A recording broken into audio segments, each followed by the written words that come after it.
말씀은 사도행전 11장 19절로 26절까지입니다. 우리 사도행전 11장 19절로 26절, 제가 한 절, 여러분이 한 절 번갈아 가면서 읽겠습니다. 사도행전 19장 사도행전 11장 19절 제가 먼저 읽겠습니다. 그때 스데반의 일로 일어난 환란으로 말미암아 흩어진 자들이 베니게와 구브로와 안디옥까지 이르러 유대인에게만 말씀을 전하는데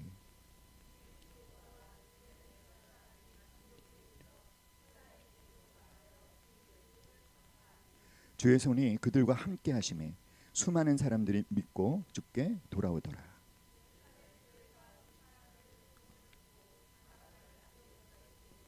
그가 이르러 하나님의 은혜를 보고 기뻐하여 모든 사람에게 굳건한 마음으로 주와 함께 머물러 있으라 권하니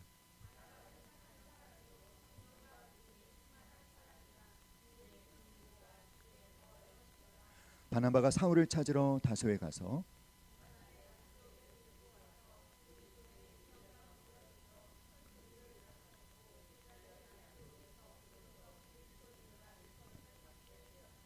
아멘. 네, 어제 우리 예비교회 설립 감사 예배를 드리면서 사실은 그 앞부분에 예비 스토리를 이야기하더라고. 뒤에 준비한 메시지를 굉장히 이렇게 압축해서 전했습니다. 그래서 오늘 이 시간에는 늘 어저께 다 말하지 못했던 우리 예비교회가 되고자 하는 이 안디옥 교회의 어떤 모습을 우리가 닮아가기 원하는지에 대해서 오늘 나누고자 합니다. 또 어제 그 참여해주신 모든 분들한테도 제가 다 보내드리려고 합니다. 그 설립 감사 예배 2편입니다. 그래서 이렇게 보내드리려고 합니다. 첫 번째로는요, 예비교회 핵심 가치는 따라 해볼까요? 진실된 사랑의 공동체. 여러분 화면에 이렇게 보는 것처럼 이 안디옥 교회의 주로 이제 그 리더 역할을 했던 사람들이 나오는데 이름이 쭉 나오죠. 한번 같이 말해볼까요? 바나바, 시므온, 루기오, 마나엔, 사울. 이들이 안디옥 교회의 그 영적 리더십들입니다. 지도자들인데요. 출신을 보면 다 다른 걸 볼 수가 있어요. 바나바는 구브로 출신, 시므온은 북아프리카 출신의 흑인이었고요. 루기오는 헬라인이었고 구레네 사람 헬라인, 마나에는 유대인이었는데 예루살렘 사람인데 이게 권력의 측근이었습니다. 사울은 우리가 너무나 잘 알죠. 다소 출신의 헬라파 유대인이고 굉장히 많은 교육을 받은 사람이었어요.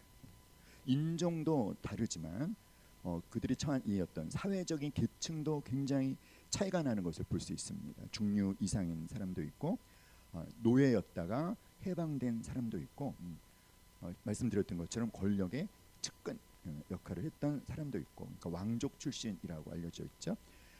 그리고 굉장히 학식이 깊은 사울, 너무나 다르잖아요. 예루살렘 교회 출신이고 또 이 마나엔 같은 경우는 교회를 핍박했던 사람이고, 뭐 사울은 더 말할 나위도 없겠죠.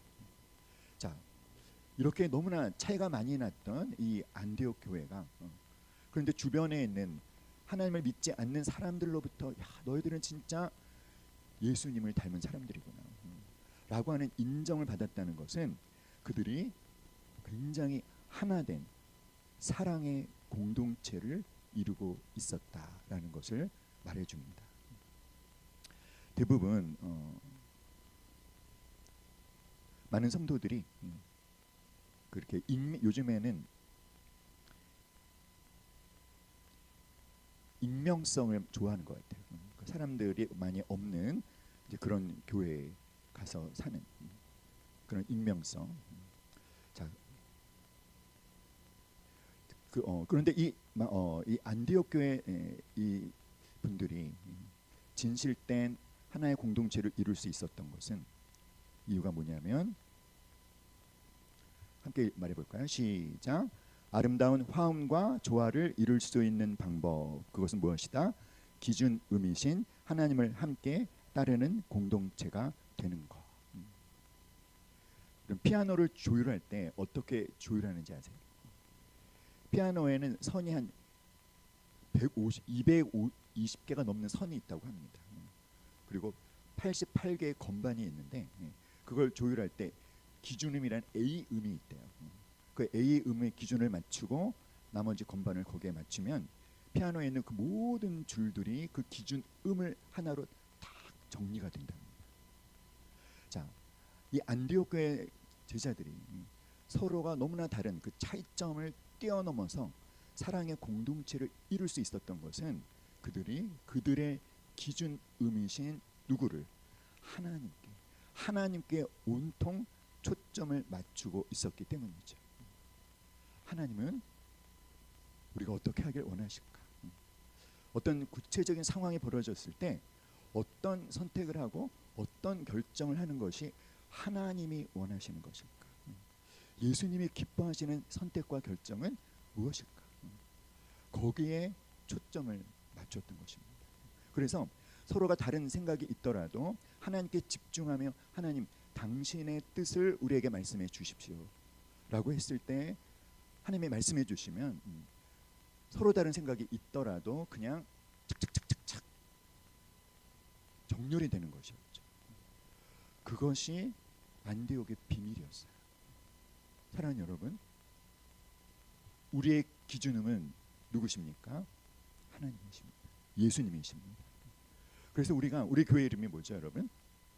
예빛 교회. 예수님이 빚어 가시는 교회. 우리는 모든 초점을 예수님께 맞출 것입니다. 그리고 예수님의 뜻이라면 우리의 생각이 다른 생각이 있어도 우리는 내려놓고 온전히 예수님께 복종할 것입니다. 우리는 예수님에 의해서 사랑의 손으로 예수님이 마음껏 빚으시는 예수님이 너무나 귀하게 빚는 그릇이 될 수 있기를 주님의 이름으로 축원합니다. 사랑하는 여러분, 근데 우리가 그렇게 되려면 지난번에도 말씀을 드렸지만 철저히 하나님의 주권을 인정해야 됩니다. 우리의 주인은 하나님이시고 이 교회는 우리들을 위해 존재하는 것이 아니라 누구를 위해서? 하나님을 위해서. 하나님의 주권을 신뢰하고 두 번째는 우리가 어떻게 되어져야 되냐면 우리의 모든 것을 하나님께 내어 맡겨야 돼요. 하나님 마음대로 하시옵소서. 그리고 하나님이 말씀하시면 온전히 순종할 때, 그럴 때 우리가 너무나 다른 차이점이 있음에도 불구하고 우리는 그것을 극복하고 사랑으로 하나 된 공동체를 이룰 수 있을 것입니다. 요즘은 여러분 그 많은 크리스찬들이 대형 교회로 많이 몰린대요. 그 이유가 뭔지 아세요? 여러분 이렇게 많은 사람들이 이렇게 대형 교회로 몰리는 이유가 뭘까요? 작은 교회로 가지 않는 이유가 뭘까요? 작은 교회는 첫 번째 숨을 곳이 없다. 맞아요. 숨을 곳이 없어요. 자기가 다르게 노출이 되는 거예요. 그게 이제 싫은 겁니다. 근데 큰 교회 가면 그냥 적당히 드러나지 않으면서 하지만 누릴 거는 다 누릴 수 있는. 그런데 책임은 또 안 질 수 있는. 그러니까 작은 교회가 왜 부담스럽냐면 일을 많이 해야 돼. 이런 생각이 있는 거죠. 예. 일을 많이 해야 된다. 그런데 여러분, 그리스도의 몸된 교회는 가족 공동체입니다. 믿습니까? 아멘. 왜 아멘 안 하십니까? 누가 아버지신가요? 하나님의 아버지이신. 그러니까 이 하나님을 아버지로 모시지 않은 사람들은 도무지 경험할 수 없는 아주 새로운 가족 공동체를 예수님에 의해서 창조하신 거예요. 믿습니까? 그러면 우리가 이 공동체 안에서 우리가 뭔가 치유되고 성장하고 성숙할 수 있으려면 첫 번째는요, 우리가 용기를 내서 자기를 노출할 수 있어야 됩니다. 자기의 연약함도, 숨기고 싶은 것도. 근데 모든 사람들에게는 두 개의 나가 있다고 합니다. 첫 번째 나를 뭐라고 얘기하냐면 함께 말해볼까요? 가면을 쓴 나, 포장된 나. 사람들이 다른 많은 사람들이 있는 곳에 나설 때마다 가면을 쓴다는 거예요. 포장을 한다는 거죠. 근데 이건 진짜 나가 아닙니다. 진짜 나는 따라합시다. 가면을 쓰지 않은 나, 포장하지 않은 나. 이게 진짜 나인데 왜 가면을 쓸까요? 뭔가 그럴듯해 보이고 싶어서요. 그런데 사랑하는 여러분, 우리가 하나님 앞에 나와서 우리가 정말 하나님을 만나고 예수님의 사랑을 경험하려면 그 예수님께서 우리에게 첫 번째로 하시는 작업이 뭐냐면 우리가 쓰고 있는 가면을 벗기는 작업을 하신다. 가면을 벗기고 우리가 정직하게 나의 실상을 꺼내 놓아도 그래도 그 공동체가 어떻게 반응할 때 그것을 품어주는 거예요. 적극적으로 수용해 주는 것입니다. 굉장히 긍정적으로 지지를 해주는 것입니다. 그리고 또 원칙이 뭡니까? 누설 금지, 비밀 보장. 이 공동체 안에서 나눈 이야기들을 바깥으로 흘려보내지 않을 때 우리는 용기를 내서 나의 가장 부끄러운 부분까지도 꺼내놓을 수 있겠죠. 용기를 내서 꺼내놓았더니 그것에 대해서 어떤 판단이나 비판이나 정죄가 돌아오는 것이 아니라 정말 하나님 아버지의 사랑의 품으로 품어지는 것을 경험할 때 사랑하는 여러분, 진짜 숨을 곳이 되는 것입니다. 믿습니까? 숨을 곳은요 내 정체를 드러내지 않고 이렇게 숨는 게 아니에요. 진짜 숨을 곳이 필요하지 않습니까, 여러분? 진짜 숨을 곳은 그곳은 나에게 진짜 위로를 주고 안정감을 가져다 주고 그리고 치유를 경험하게 해주는 바로 그런 공동체가 진짜 숨을 수 있는 공동체인 줄 믿습니다. 아멘. 우리 예빛 공동체는 바로 그런 진실된 사랑의 공동체가 되기를 주님의 이름으로 축복합니다. 자, 두 번째는요. 누구든지 즐겨 드나드는 교회가 되는 것입니다. 우리 사도행전 11장 26절 한번 읽어볼까요? 시작. 만남에 안디옥에 데리고 와서 둘이 교회에 1년간 모여 있어 큰 무리를 가르쳤고 제자들이 안디옥에서 비로소 그리스도인이라 일컬음을 받게 되었더라. 어제도 이 부분을 말씀을 드렸죠. 여기서 우리가 주목해야 되는 것은 비로소라는 건 뭐예요? 그 이전에는 이런 일이 안 일어났다는 것입니다. 근데 이제 일어났다는 거예요. 어떤 일이 일어났습니까? 그리스도인이라 일컬음을 받게 되었다. 여기서 중요한 게 뭐죠? 일컬음을 받게 되었다는 것은 안디옥 교회 성도들이 자기들 스스로를 그리스도인이라 이렇게 말한 것이 아니라 교회를 다니지 않는 사람들, 아직 하나님을 믿지 않는, 아직 예수님을 믿지 않는 비신자들이 안디옥 교회 제자들을 보고 야, 너희들은 진짜 예수와 똑같다. 너희들은 진짜 예수에게 속한 사람이구나 라는 의미로 그리스도인이라는 별명이 붙여졌다는 거예요. 그 여러분 궁금하지 않습니까? 도대체 안디옥 교회 제자들은 뭐 때문에 어떻게 해서 그런 정말 너무나도 귀한 세상으로부터의 인정을 받을 수 있었을까? 무엇이 이런 결과를 만들었을까? 여러분 궁금하세요? 안 궁금하세요? 궁금하십니까? 궁금하다고 해야 제가 말씀을 드리죠. 여러분 힌트가 여기 있어요. 26절에 보면 만났다는 건 누가 만나냐면 바나바와 사울이 만나서 안디옥에 온 겁니다. 그래서 이 두 사람이 교회에서 몇 년 동안 1년 동안 그 안디옥 교회 제자들을 뭐 했다? 가르쳤대요.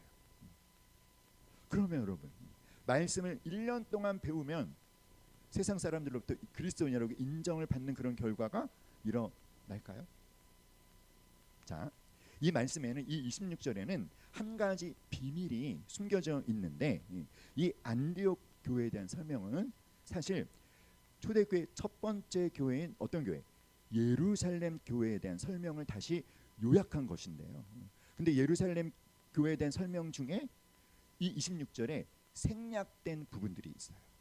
그 생략된 부분들이 뭔지를 제가 말씀을 드릴게요. 첫 번째 어떤 게 생략됐냐면 사도들로 말미암아 초자연적인 기적이 일어난 것. 두 번째는 그 예루살렘 교회 성도들이 집과 밭을 팔아서 그것을 가난한 자들에게 나눠준 것. 그리고 세 번째는 예루살렘 성도들의 공동체적인 삶, 모여서 예배드리고 같이 떡을 떼고 같이 기도하고 하나님을 찬양하는 그런 공동체적인 삶을 살았던 요 세 가지 내용이 생략되어 있습니다. 자, 그럼 여러분이 한번 생각해 보세요. 이 세 가지 중에 어떤 것 때문에 그 안디옥 사람들이, 안디옥 교회 제자들을 보고 그리스도인이라는 별명을 붙였을까요? 자, 1번 초자연적인 기적이 일어난 것, 2번 성도들이 집과 밭을 팔아서 가난한 사람들에게 나눠준 것, 3번 그들이 함께 모여 예배드리고 떡을 떼고 기도하고 하나님을 찬양하는 그 공동체의 생을 했던 것. 그럼 무엇인 것 같습니까? 1번? 다? 아니요, 다는 아니에요. 한 가지만. 2번입니다. 2번. 그것은 예루살렘 교회 성도들이 경제적으로 전혀 다른 성격의 삶을 살기 시작한 겁니다. 어떻게 했다고요? 밭과 집을 팔아서 공동체에 있는 가난한 사람들에게 나눠줬는데, 여기서 밭과 집이라는 게 어떤 것이냐면 잉여, 그러니까 남는 밭과 집. 그러니까 꼭 소유해야 될 것은 소유하지만 꼭 필요한 것 소유하고 남는 것들이 있죠. 그 잉여의 재산들을 더 이상 자기가 소유하지 않고 가난한 사람들, 필요한 사람들이 그 필요에 갖다 쓸 수 있도록 내놓는 그런 모습을 보고 예루살렘 교회 주변의 유대인들이 충격을 받은 거예요. 그래서 사도행전 말씀을 보면 어떻게 했다? 예루살렘 교회 성도들이 사람들로부터 칭송을 받았다. 예루살렘 교회뿐만 아니라 안디옥 교회에서도 바로 그와 똑같은 너무나 다른 재정을 사용하는 면에서 충격적인 모습들을 보고 도전을 받은 것이었어요. 사랑하는 여러분, 자, 여기서 우리가 알게 되는 게 뭐냐면 안디옥 교회 제자들의 삶의 모습도 또 예루살렘 교회 성도들의 모습도 주변에 믿지 않는 사람들에게 다 노출되어 있었다는 것입니다. 비신자들, 요즘에는 여러분 불신자라고 부르지 마세요. 비신자라고. 아직 신자가 안 된 사람들, 그러나 언제든지 신자가 될 가능성이 있는 사람들이, 그들이 예루살렘 성도들의 삶의 모습을 다 어떻게 할 수 있었다? 다 관찰할 수 있었어요. 안디옥 교회 제자들의 삶의 모습을 다 관찰할 수 있었습니다. 어떻게 관찰할 수 있었냐면, 여러분 예루살렘 교회 성도들이 어디에서 모여서 예배를 드리고 찬양을 하고 그랬을까요? 성전에서. 예루살렘 성전에서. 교회 건물이 없습니다. 성전에서 모이고 또 가정에서 모이고, 그렇죠? 근데 이 성전은요 수많은 유대인들이 드나드는 곳이에요. 그래서 성전 한 구석에 모여서 찬양하고 예수를 주라고 고백하는 그런 모습들을 나머지 유대인들이 다 보는 거예요. 안디옥 교회 성도들도 뭐 교회를 건축했을까요? 안디옥 교회 성도들은 어디에서 모여서 말씀을 배우고 예배를 드렸을까요? 회당에서. 회당 또는 어떤 곳입니까? 많은 사람들이 드나드는 곳입니다. 그런데 한 구석에서 예수를 주라고 고백하고, 그러니까 참 신기한 거죠. 저 친구들이 정말 어떻게 사는 거지? 관찰했는데 진짜 예수와 똑같았던 것입니다. 사랑하는 여러분, 따라합시다. 교회는 그리스도인들만의 잔치를 벌이는 곳이 아니다. 원래 예루살렘 교회나 안디옥 교회는 그렇지 않았습니다. 자기들만의 잔치를 벌이는 곳이 아니었어요. 그들의 모든 것이 비신자들에게 노출되어 있었는데, 그런데 그들이 인정을 하는 거예요. 너희들은 진짜 예수 잘 믿는 사람들이다. 그래서 저는 우리 예배교회가 누구든지 즐겨 드나드는 그런 교회가 되었으면 좋겠습니다. 하나님께서 정말 저한테 말씀해 주신 것은, 이 장소를 임대할 때 시설 권리금을 400만 원 드렸거든요. 저는 그때 굉장히 많은 줄 알았고 굉장히 큰 금액인 줄 알았는데, 이곳에 오시는 저희 선배 목사님들이 하는 얘기가 지금 이런 시설을 하려면 1억은 들어갈 거다. 저 너무 놀랐어요. 그렇게 많이 들어갑니까? 그랬더니 지금은 자재값이 올라서 더 들어갈지도 모릅니다. 그래서 곰곰이 생각을 해봤어요. 하나님께서 왜 우리에게 이 장소를 선물해 주셨을까? 그것은 그냥 우리만 사용하고 말라는 게 절대로 결코 아니라는 것을 깨달았습니다. 하나님의 계획하심이 있는데, 하나님의 계획하심은 뭘까요? 비신자들이 교회라는 이 공간을 좀 경험하고 이 교회 와서 뭐 저기 예배교회 3대 비전 이런 것도 보고 뭐 예배 시간도 보고 그리고 여기서 또 섬기는 사람들도 보고 뭔가 복음이라고 하는 것과 접촉할 수 있는 기회를 조금이라도 더 가질 수 있게. 그래서 이 장소를 뭐 이미 예수님 믿는 제자들만이 아니라 아직 예수를 믿지 않는 비신자들도 자주 드나들 수 있도록 어떻게 하면 이 장소를 그렇게 활용할 수 있을까? 또 그 가운데 하나는요. 우리 예비교회 성도들로 하여금 늘 우리는 복음의 빚진 자라는 의식을 갖게 하는 겁니다. 이곳에 비신자들이 올 때마다 우리는 생각하겠죠. 우리는 복음의 빚진 자구나. 내가 나만 복음을 믿고 나만 복음의 영광과 그 능력을 누리라고 하나님이 믿게 하신 것이 아니라 내가 복음을 전해야 될 사람들이 있는 거구나. 내가 저분들에게 예수의 증인이 되어야 하는 거구나. 사랑하는 여러분, 어떻게 하면 이 예비교회를 비신자들이 즐겨 드나들 수 있는 곳으로 활용할 수 있을지 여러분 우리 함께 기도해서 하나님의 지혜를 구할 수 있기를 원합니다. 그리고 이 일에는요 정말 많은 사람들의 머리가 모아져야 될 것 같아요. 또 도움의 손길도 필요할 것 같습니다. 여러분 기도해 주십시오. 그래서 정말 누구든지 특별히 비신자들이 즐겨 드나드는 예비교회가 되도록.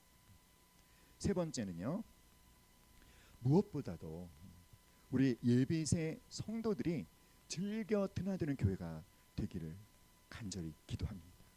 믿습니까 여러분? 여러분 주중에는요 교회가 텅텅 비어 있잖아요, 그렇죠? 너무 아깝지 않습니까? 우리 예비 교회가 있는 이 양우 시내플렉스 이곳에 교회가요 몇 개가 있다고 하죠? 8군데, 8군데가 있대요. 근데요, 제가 가만히 보니까 주중에는요 오는 사람이 없어요 교회. 근데 주중에 그래도 좀 사람들이 드나드는 교회가 어딘지 아십니까? 예비교회. 우리 예비에서는요 저 뒤에 소파가 있지 않습니까? 사람들이 소파에 앉아서 얘기하는 걸 시작하면은요 갈 줄을 몰라요. 그냥 도란 얘기하다 시간 가는 줄 몰라요. 그러니까 교회는 그래야 됩니다, 여러분. 교회는 세상과 담을 쌓으면 안 되는 거예요. 특별히 그런데 그 교회 다니고 있는 성도들이 즐겨 다니는 그런 드나들 수 있는 그런 교회가 되어야 되지 않겠습니까? 생각해봤어요. 우리 예비세 성도들이 예비교회를 즐겨 드나들려면 어떤 일들이 일어나야 될까? 저는 여러분의 필요가 채워지는 것입니다.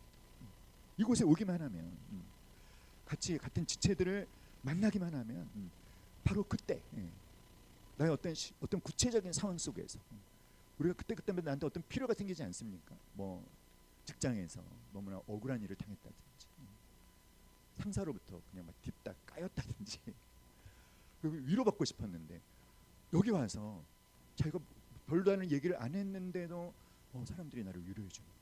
그래서 용기를 내서 꺼내놨더니 함께 눈물을 흘리며 기도를 해준다든지. 그런 여러분 우리 정서적인 필요도 참 많지 않습니까? 요즘에는요 우울증을 앓고 계신 분도 많고요, 공황장애를 앓고 계신 분도 많고요. 근데 어디 가서 꺼내놓기가 참 힘들지 않습니까? 그런 자신만의 연약함을 꺼내놨을 때 함께 기도해주면 그 힘든 시간을 그래도 무사히 버텨낼 수 있지 않을까요? 여러분 우리 서로가 갖고 있는 그런 정서적인 필요가 우리 모두의 서로에 의해서 채워져서 나 또 교회 가고 싶어, 나 또 우리 성도님들을 만나고 싶어, 그런 예비교회가 될 수 있게 주님의 이름으로 기도합니다. 무엇보다도 우리들이 갖고 있는 영적인 필요가 채워지기 때문에 사랑하는 여러분, 우리 예비세 일상은요 새벽 5시부터 시작합니다. 새벽 5시가 되면 이렇게 좀 약간 그 이상한 형제들 2명이 와요. 둘이 2명이 와가지고 커피를 마셔요. 커피를 타서 딱 놓고 뭘 하냐면 경건의 시간을 갖습니다. 그리고는 6시가 되면 출근을 해요. 나는 그분들이 너무 존경스러워요. 근데 그거를 꾸준히 합니다. 근데 5시에 오시고 와서 큐티를 하고 싶은 분은 5시부터 오시고, 나는 6시부터 큐티한다. 6시부터 오시고, 나는 7시부터 할 거야. 그럼 7시에 오시고, 나는 8시에 할 거다. 8시에 오세요. 9시 전까지 오시기 바랍니다. 왜냐하면 9시 전에는 저 건너편 사무실, 9시에는 건너편 사무실 사람들이 출근을 하기 때문에 뭔가 이렇게 하나님께 집중할 수 있는 그런 분위기가 안 될 수도 좀 있을 거예요. 물론 또 여러분 출근을 하셔야 되니까 9시 전에 다 오시겠죠. 그렇죠? 새벽에 새벽 묵상으로 우리 예빗은 하루를 함께 시작합니다. 그런 교회가 되었으면 좋겠습니다. 여러분의 하나님하고의 관계가 회복되어지. 매일매일 여러분 매일매일 하나님과 아주 친밀한 관계 속에 가지셨을 때, 그런 관계를 가지셨을 때 주일날 예배를 드리러 오잖아요. 그러면 앞에서 예배 사회를 보는 분이 그냥 아무 말 안 하고 하나님께서 이렇게 말하죠. 그러면 그 하나님이라는 그 말을 듣는 순간 내가 한 주간 동안 하나님에 대해서 묵상했던 것들이 막 떠올라요. 그러면서 뭐 별다른 말을 안 했는데도 막 눈물이 흐르는 겁니다. 하나님이 일주일 동안 나를 이렇게 인도해 주셨구나. 여러분 그게 예배가 회복되는 것입니다. 여러분의 매일매일 개인적으로 하나님께 드리는 예배가 회복되면 주일 예배는요 당연히 회복이 됩니다. 한번 해보세요. 회복이 안 되면 제가 1,000,000원 드리겠습니다. 우리 예배가 회복이 됩니다. 그리고요 기도가 회복이 되는 교회가 되었으면 좋겠습니다. 정말 안타까운 게 뭐냐면 한국 교회의 부흥은요 기도에서 시작됐습니다. 믿습니까 여러분? 저 북한산 삼각산에 자리가 모자랄 정도로 빽빽히 밤을 새어가며 부르짖으며 기도했던 우리의 신앙의 선배님들이 계셨기에 오늘 우리 선배님들 오셨잖아요.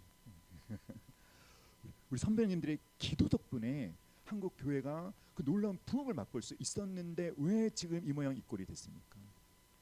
기도가 죽었어요. 제가 말은 안 하겠지만 어떤 큰 이름만 대면 아는 모든 큰 교회, 그 큰 교회는 어느 날 새벽 기도를 어떻게 하고 있나, 그 새벽 기도를 찾아가서 저는 이제 당연히 주일날 예배를 드리는 그 본당에서 새벽 기도를 할 줄 알고 갔더니 문이 잠겨 있는 거예요. 왜지? 그래서 이제 내려가서 거기 집사님한테 물어봤더니 새벽 기도에는 그 무슨 뭐 초등 5부가 사용하는 조그만 그 교육관에 삽니다. 하면서 이제 빌딩 몇 층에 어디로 가라.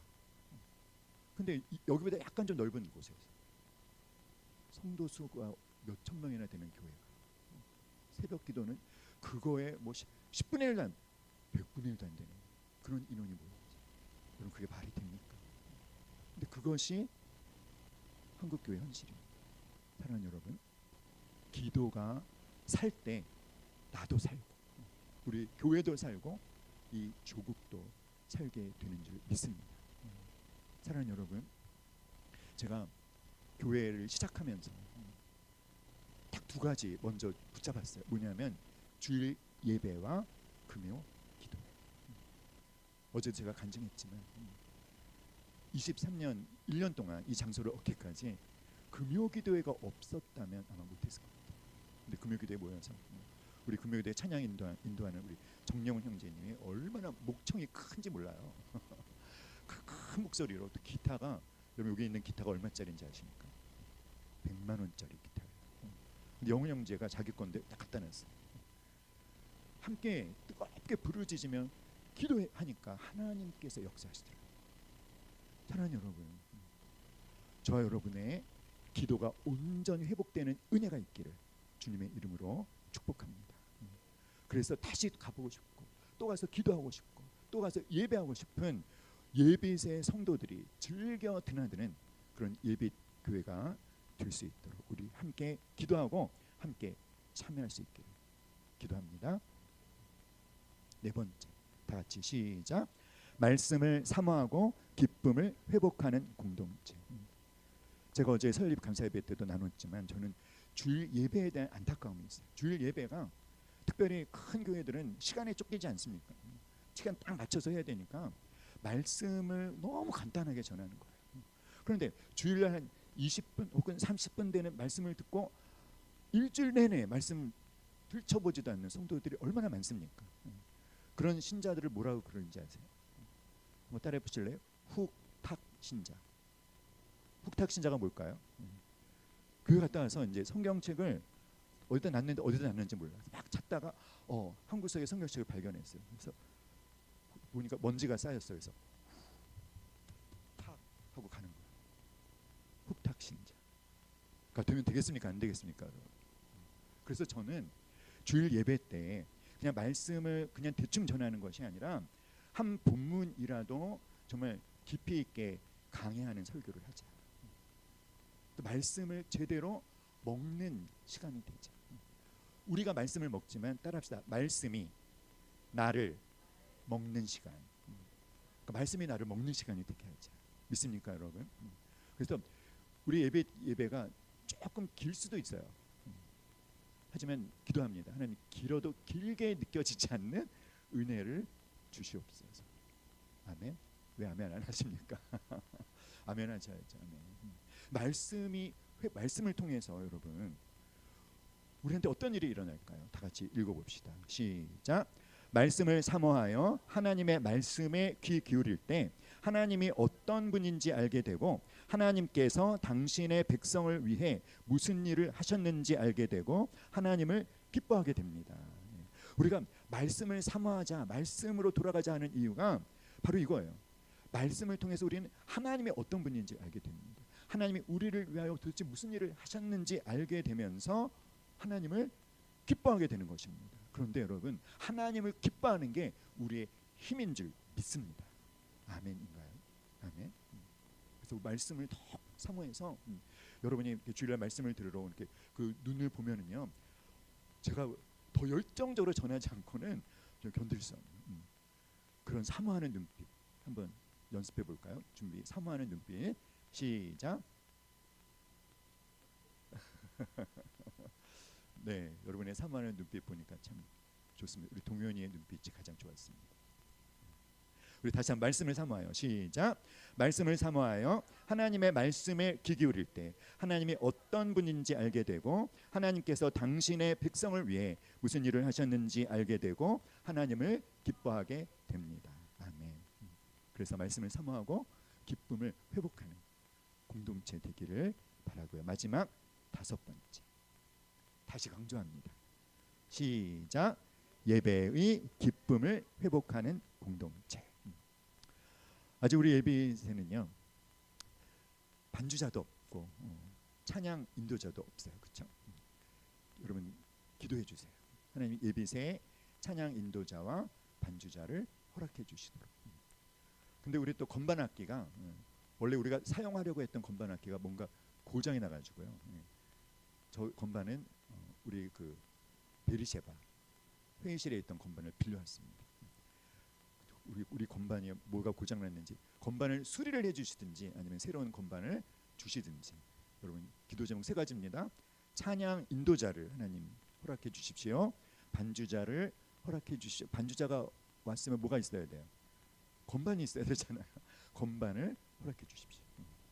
하나님 저는 믿어요. 왜? 하나님께서 우리가 하나님을 정말 신나서 예배하는 걸 누구보다도 원하시지 않겠습니까? 때문에 하나님이 채워주실 줄 보내주실 줄 믿습니다. 다음에 여러분 기도해 주셔야 돼요. 아셨죠? 다 같이 시작. 예배는 인간의 치명적인 자기 중심성을 하나님 중심성으로 바꾸어 놓는 작업이다. 아멘. 사랑하는 여러분, 예배는 어떤 뜻이죠? 하나님이 가장 가치 있는 분이십니다. 이거를 인정해 드리는 게 하나님을 예배하는 거예요. 하나님이 가장 중요한 분이십니다. 그리고 나의 중심은 하나님이십니다. 그 예배를 드릴 때 죄성 가장 강력한 죄성이 자기 중심성이잖아요. 이 자기 중심성이 깨뜨려지는 거예요. 그래서 정말 우리가 나 중심으로 살던 우리가 하나님 중심으로 중심 이동을 하게 되는 것입니다. 그럴 때 기준음이신 하나님께 우리가 정렬될 수 있는 것입니다. 예배 회복이 여러분 모두에게 그 은혜가 있기를 주님의 이름으로 축원합니다. 아멘. 5가지 말씀드렸어요.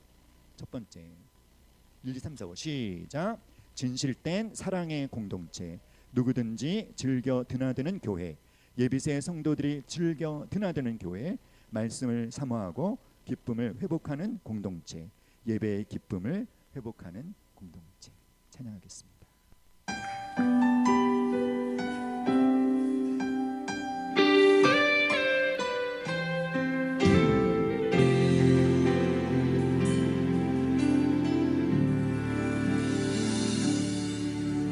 이곳에 임하신 하나님 나라, 가난한 마음으로 바라보리라.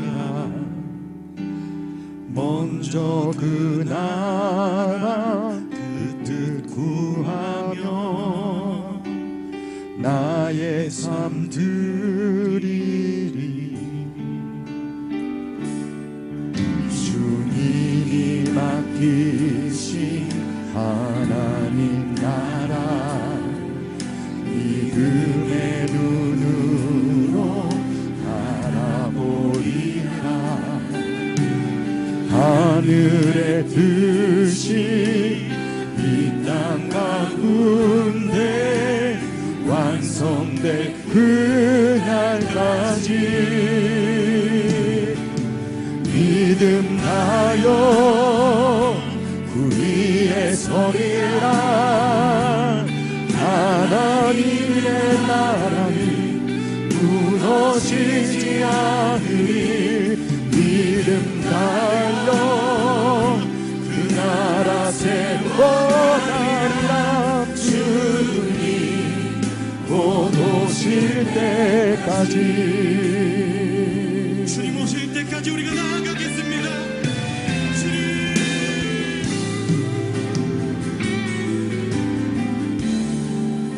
이곳에 임하신 이곳에 임하신 하나님 나라, 눈으로 바라보리라. 먼저 그 나라 그 뜻 구하며 나의 삶 드리리.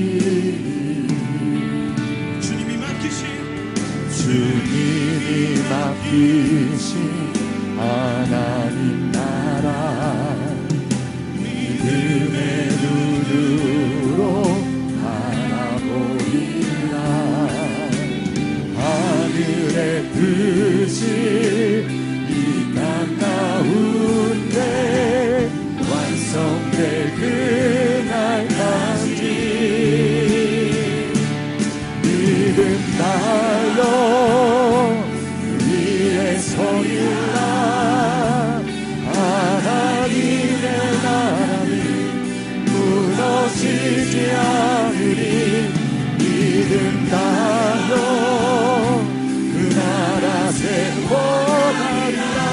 주님 곧 오실 때까지